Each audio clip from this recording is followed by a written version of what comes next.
Ma'am, I'm going to have to put this plastic tarp on to put the dirt on, so your floors may be a little flat, but they will come back.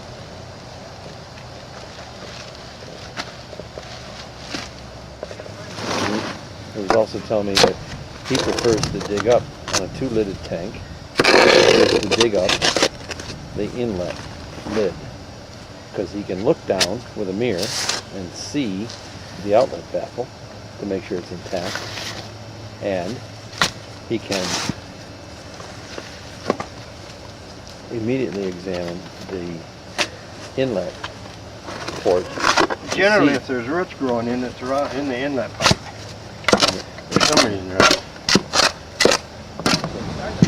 You'll notice as he exposed the lid on the tank that he's in the midst of a flower and herb garden.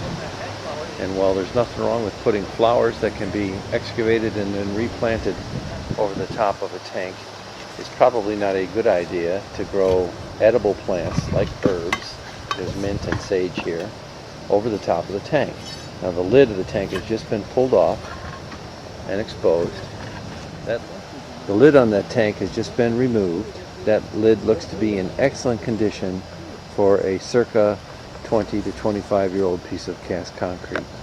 The excise handles, there's 2 of them that you can see if you're able to zoom in on those. Jack, would you point at those handles for us, please?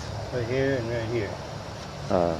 Those are wrought iron, and they're still in very good shape as well. And the lid came immediately off the tank. Now if you move the camera forward and pan in, you'll be able to see the lid. There's a 3-inch sewer line, small amount of water dripping out of the sewer line, which either it's finished dripping out from when the toilet was flushed a couple of times, or else there may be something leaking. If you have a plumbing leak, it can cause a drain field to become flooded out in a matter of time. Now as you look at the drip, if you're able to zoom the camera in on that drip, picture that drip coming out of a tap with potable water, and then you can put a container under that and you can measure the gallons per hour that are coming from that drip. So that's going to require a return to the interior of the home to double check. But at the rest of the mechanical inspection, the inlet port extends well into the tank. As you look at the scum layer that's on the top of the tank just below the inlet port that's extending through the viewing area, you'll see that some moist earth has fallen from when the tank lid was removed. There's enough tension on the top of the liquid level of this tank from the scum layer to hold that earth up. That tells me there's a considerable amount of scum present there. But if you look immediately below the inlet port, you'll notice that you see relatively clear effluent liquid of sewage. That's telling me that the scum layer, while it's got some tension to it and an ability to hold up weight, it's not thick at all. Go. This is a septic sludge measuring device. You notice that there are 1-foot increments set upon it. That's a check cord that goes all the way through the pipe. You submit that into the pipe, push it right to the bottom. Now it's on the floor of the tank, you pull that green level tight. We went to 3 foot 6 inches. It's 3 foot 6 inches below the lid of the tank. Now as he lifts that, you'll see a column of sewage in the tank. And as you come over here, and as you look, I'm going to use my finger to indicate here. You'll notice the inspector is wearing protective rubber gloves because this is raw sewage. And you'll notice that the total distance of the liquid that's in here is 1, 2, 3 foot 2 inches. It measured 3 foot 6 inches, and we lost a little bit of liquid in the measuring tube. But there's a sludge layer right here, which is 6 inches. 6 to 8 inches. And there's a scum layer here, which is approximately 2 inches thick, and that corresponds with the observation we made of the moist earth sitting on top of the scum layer earlier. He's discharging the waste from the sludge metering device back into the septic tank rather than spilling it out on the ground. Septic sludge is a biohazard. Should this tank actually be pumped? Initial measuring says that the tank is 3 foot 6 inches from the bottom of the top lid to the top of the bottom floor. We have 8 inches of sludge in the bottom of that below the inlet, and we have 2 inches of scum on top of it, for a total of 10 inches out of 46 inches. That's less than 25% of the tank volume. So the tank is approaching the time when it needs to be pumped. However, the sludge layer isn't uniformly level across the bottom of a tank, and there's probably going to be more sludge accumulated at the outlet invert at the far end of the tank, which is 5 foot to the right of your viewing. How many people live in your house? 2. 2, just a husband and wife, and your age? When was the last time that you had your septic pumped? June 2002. 2002. Well, even regular, they always say 3 to 5 years. 3 years with children, because as they take baths and their laundry is being done, the water in the septic tank gets to moving around like this in a swirling motion, and it'll rile that stuff up in the water, and it'll eventually get out into the drain field. So regular maintenance, whether you have a real heavy scum layer on top, is very important, because the water in the middle has sediment floating through it most of the time, and it's good to get it pumped out of there and get it cleaned up. When you see a drain field with a little bit of an indentation in it, and like this grassy area, it's a possibility that the barrier you put on top, whether it be hay or paper or whatever it was, would have started to deteriorate, and the sand is getting down into the stone a little bit. And I pull that up real fast. You see this white and chalky?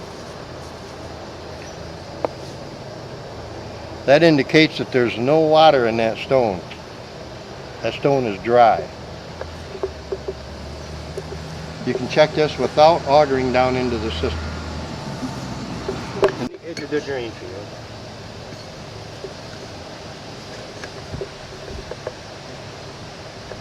See, it looks like dirt on there? Yeah. There's stone again. I don't know if the camera can pick up the sound, but there's a definitive grating sound when that probe interacts with the stone that's the aggregate inside this system. 19 inches of cover right in this spot. Over the stone. Yep. There it is again, you see.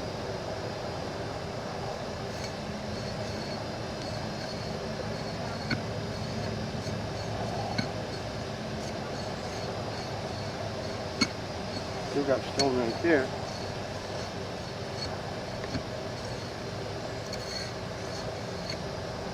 And even though there's sun shining on the camera right now and we see definitive shadows, the earlier morning weather was overcast and rainy, and the amount of rainfall has softened the soil over the top of this system, which makes it easier to push a probe down into the soil.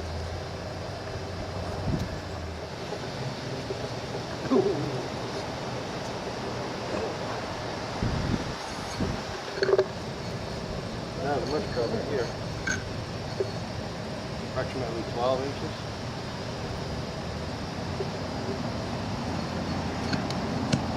We'll continue probing away from the septic until we find a place where we can no longer encounter stone. No stone there. Stone there.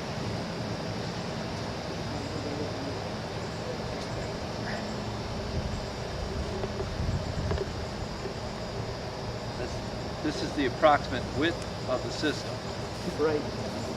A person working by themselves can utilize a laser range finding device or a laser measuring device, as long as there's a background to reflect off, to measure the about borders of a subsurface system. Rod with the end flattened out on the end. This end being flattened out keeps it from going through pipes and things, and also molds its way through the ground better. I can feel the stone really good when it gets into it. I'm in the stone right now. Approximately 12 inches of cover.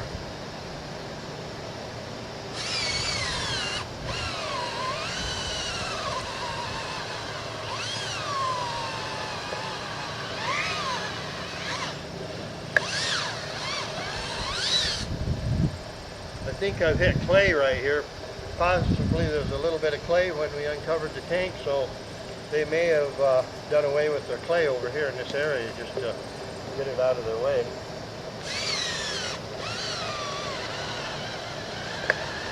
I'm off the drain field in this location.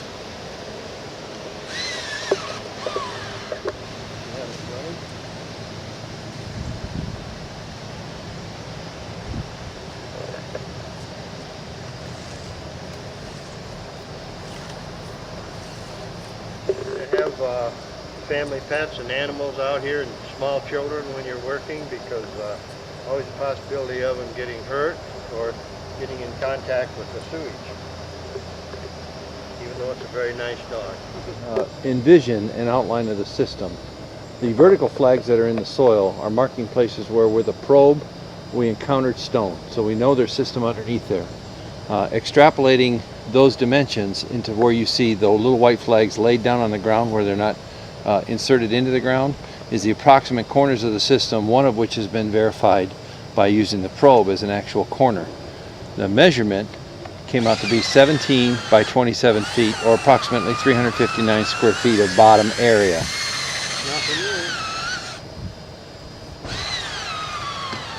And this drill helps us get through more compact, denser soil.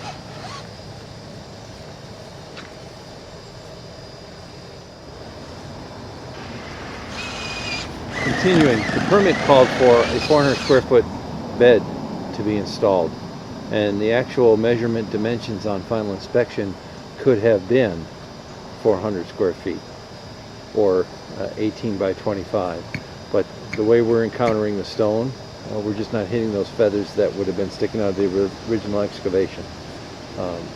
The condition of the stone is telling us that via probe that the occupants of the home are not excessively using wastewater in this home.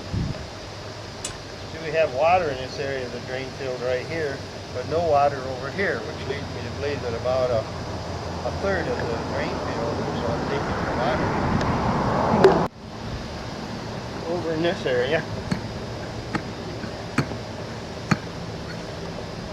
stone comes up white and chalky, and over in this area here, within 6 feet of the header, there's water shows up on the probe. So this tells me that the front third of the drain field is probably taking most of the water. There's mud and moisture on it here, and there isn't over there. So the drain field's working very well for its age.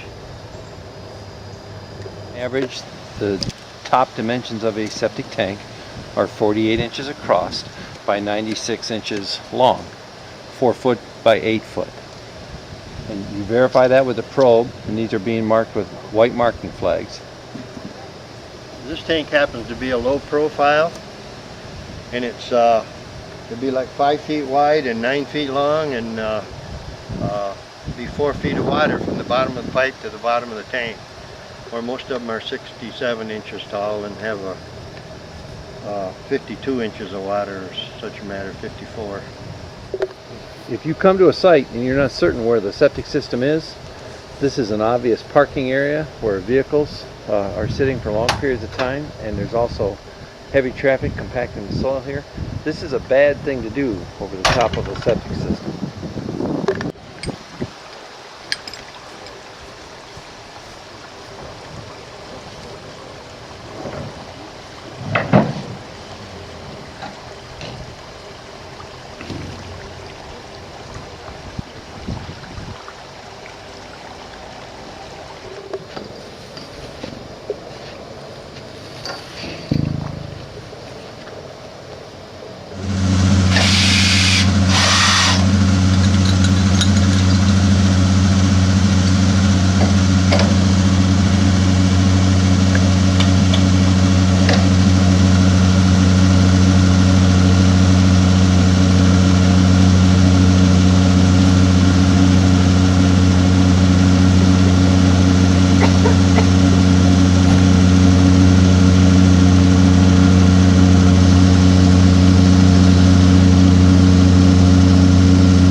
We've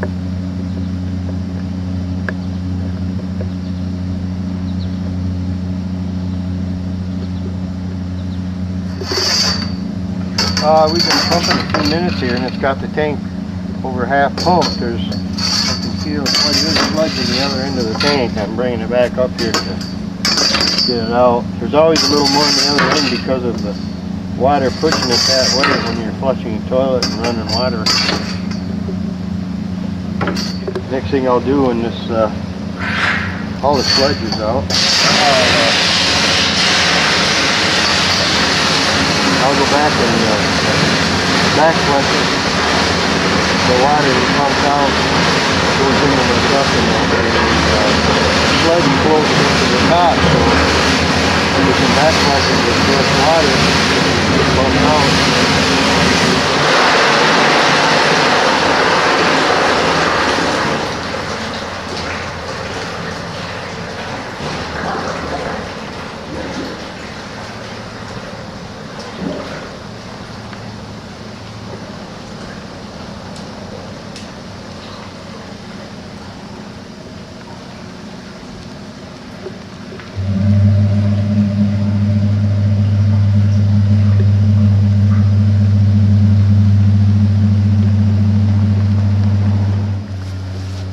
Evacuation of the tank is steady decline on the sidewalls.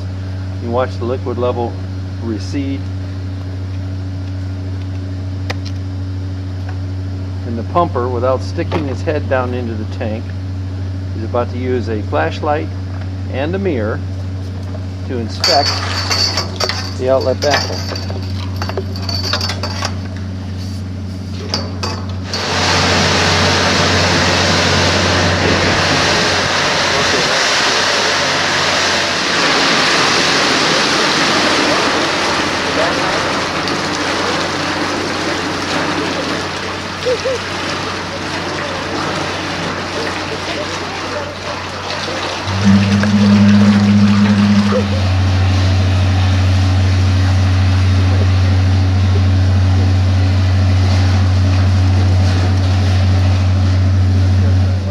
He's using his own water to rinse off the rake that he uses. That's just a potato rake, but he put an extender on it and he uses it to stir up the tank. That way I don't contaminate your hose. Tank. He's used clean water that he brought to the site himself to rinse off his equipment, and he does that rinsing over the top of the tank excavation. So there's no dumping of water out on the ground around the tank.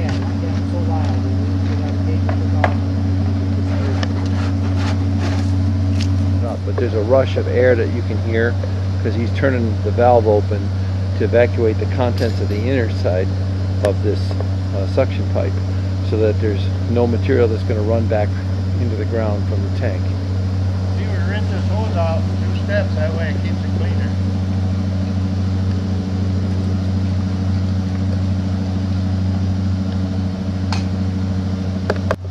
We had to use 125 feet of hose to pump this tank. So we rinse it out in 2 steps, that way the hose is cleaner and less chance of a spillage on the people's property.